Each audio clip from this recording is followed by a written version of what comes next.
It was a warm Sunday in August 2004. The seaside village of Trusthorpe on the Lincolnshire coast was the kind of place people went to disappear, to retire, or to find a moment of peace away from the noise of the city. The air smelled of salt and stale beer from the local pubs. It was quiet. It was supposed to be safe. Inside a modest bungalow on Radio St. Peter's, Joan and John Stirland were trying to live a normal life. They were not gangsters. They were not drug dealers. Joan was a nurse. John was a forklift driver. But they were living on borrowed time, and they knew it. They had fled their home in Nottingham weeks earlier, chased out by a shadow that had engulfed their entire family. Shortly after 2 in the afternoon, a Volkswagen Passat rolled slowly down the street. It stopped. 2 men dressed in blue boiler suits stepped out. They didn't run. They didn't shout. They walked with the terrifying calm of professionals who knew exactly what they were there to do. They kicked open the front door. There were no demands for money. There was no negotiation. Within seconds, the sharp crack of gunfire shattered the Sunday silence. John was shot on his sofa. Joan tried to reach the phone. She was cut down before she could dial. It was an execution. When the police arrived, they found a scene that looked like a professional hit from a spy novel, not a domestic crime in a sleepy English village. But this wasn't international espionage. This was the work of a local warlord. This was a message. The man who ordered this didn't pull the trigger himself. He didn't have to. He was sitting miles away in Nottingham, secure in his fortress, checking his encrypted phones, believing he was untouchable. He believed he owned the streets. He believed he owned the police.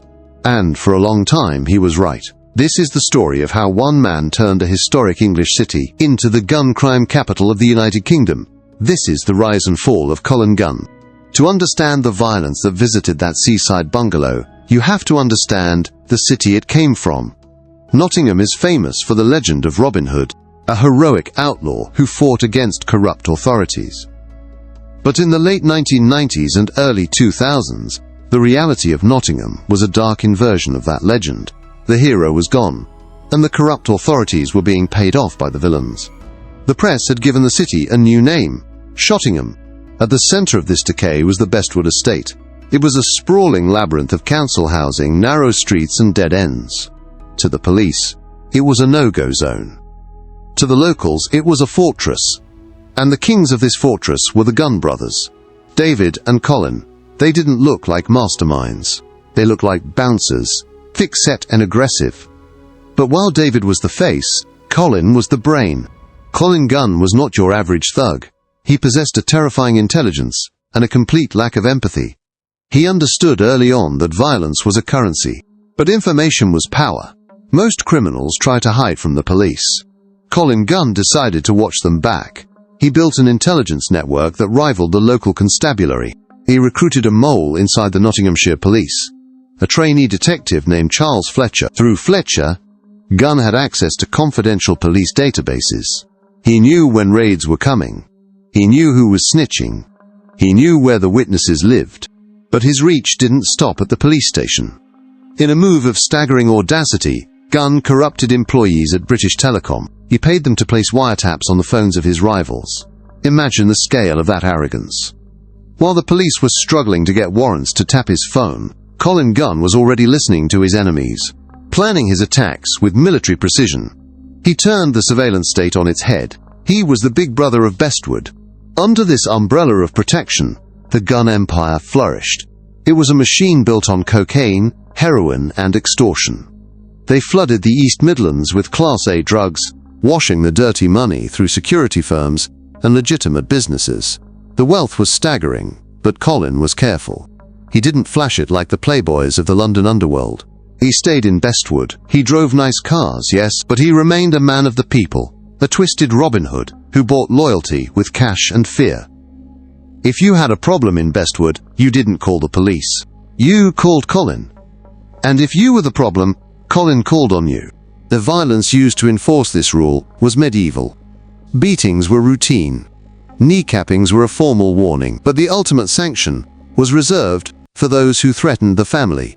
And that is where the story pivots toward tragedy. The Gunn empire was challenged not by a rival kingpin, but by the chaotic, unpredictable violence of the streets they had helped create. It began with a look, a spilled drink, a disrespect, the petty grievances of young men with guns. In 2003, a young associate of the Gunn family, Marvin Bradshaw, was driving a car with Jamie Gunn, Colin's nephew, in the passenger seat. A rival gangster named Michael O'Brien, a volatile man with a reputation for recklessness, opened fire on the car. He was aiming for Jamie. He missed. Instead, he killed Marvin Bradshaw. The death of Marvin devastated Jamie Gunn. It sent him into a spiral of grief and addiction that would eventually claim his life too. But for Colin Gunn, the grief was secondary to the rage. This was an insult, a direct attack on the bloodline. In Colin's world, blood demanded blood. But there was a problem. Michael O'Brien was arrested almost immediately. He was locked away in prison, surrounded by guards, beyond the reach of Colin's hitmen. Colin fumed. He stewed in his anger. He tried to get to O'Brien inside the system, but the security was too tight. O'Brien, safe in his cell, grew arrogant. During his trial, he mocked the Gunn family. He threw a grenade of insults into a volcano. Colin Gunn decided that if he couldn't touch Michael O'Brien, he would destroy the world that created him. He turned his gaze toward O'Brien's family. Joan and John Stirland had nothing to do with the gang wars. They were Michael O'Brien's mother and stepfather. They were innocent. But in the eyes of Colin Gunn, they were leverage. They were a soft target. The harassment began slowly. Windows smashed. Threats whispered over the phone. A drive-by shooting at their home in Nottingham that missed them but sent a clear message: leave. The police, realizing the danger, advised the Stirlands to move. But crucially, tragically, they did not place them in witness protection. They didn't disappear them. The Stirlands simply moved to their holiday home in Lincolnshire, hoping the distance would save them. They didn't understand who they were dealing with. They didn't know that Colin Gunn had corrupt contacts who could trace a vehicle, trace a utility bill, trace a life. Gunn's network went to work. He found them, and on that hot Sunday in August he gave the order.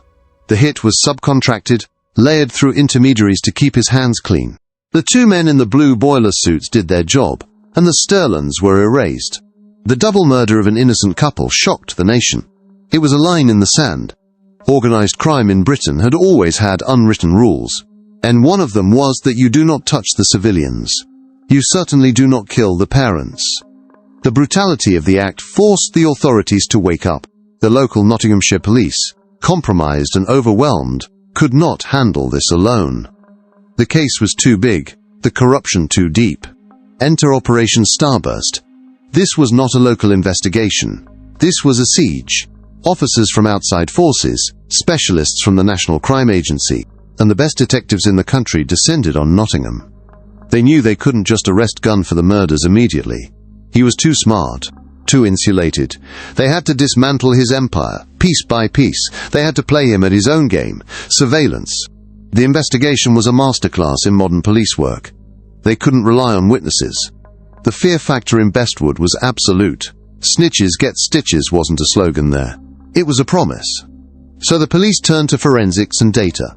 They analyzed thousands of hours of CCTV. They triangulated cell phone tower data. They started to map the invisible lines that connected the gunman to the intermediaries, and the intermediaries to Colin Gunn. They discovered the corruption. The trainee detective, Charles Fletcher, was identified and arrested. This was a massive blow to Gunn's intelligence network. Suddenly, the lights went out. He was blind. He no longer knew what the police knew. The invincibility began to crack. Then came the technology.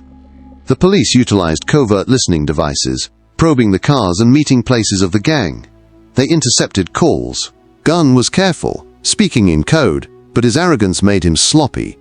He bragged, he gloated, he talked about the police with contempt, unaware that the very people he mocked were listening to every breath. The net tightened. The police linked the getaway car to Gunn's associates. They found the boiler suits. They found DNA. But the smoking gun was the phone analysis. It showed a flurry of communication between Gunn and the hit team in the moments leading up to the murder, and a chilling silence immediately after. The order given. The job done. In 2006, the police struck. It wasn't a single raid. It was a wave. Doors were smashed in across Nottingham. Colin Gunn was arrested. Even in handcuffs, he was defiant. He looked at the officers with a sneer. convinced that no jury would convict him. He believed he had intimidated the entire city into silence. The trial was held under fortress conditions. Armed police patrolled the perimeter. The jury was protected. Witnesses gave evidence anonymously. For the first time, the Bestwood Cartel was exposed to the light of a courtroom. The prosecution didn't try to prove that Gunn pulled the trigger. They proved he was the architect. They painted a picture of a man who treated murder like a logistics problem, a man who ordered death as easily as ordering a pizza. Gunn sat in the dock staring down the court, but as the evidence mounted, the phone records, the cell site data, the testimony of former associates who had finally found the courage to speak, his demeanor changed. The untouchable king of Nottingham was being dismantled by spreadsheets and cell towers. The verdict, when it came, was guilty. Conspiracy to murder. The judge, in his sentencing remarks, described Gunn as a man who had orchestrated the execution with chilling complacency. He was sentenced to a minimum of 35 years in prison. The reaction from Colin Gunn was the final proof of his character. As he was led away, he didn't show remorse, he didn't hang his head. He turned to the police and the jury and shouted abuse, threatening them, promising that he would be back, that his people would find them. It was the roar of a monster being dragged into a cage. The imprisonment of Colin Gunn broke the spell. The Bestwood Cartel fractured. Without the charismatic and terrifying leader, the discipline collapsed. The corruption was rooted out. Operation Starburst had succeeded not just in solving a murder, but in liberating a city. The nickname Shottingham began to fade. The gun crime statistics dropped. The fear on the streets of Bestwood slowly, painfully, began to recede. But the cost remains. Visit Trusthorpe today, and the bungalow is just another house. But for the family of Joan and John Stirland, the pain is eternal. They were the collateral damage of a war they didn't fight. Their deaths were the price of one man's ego.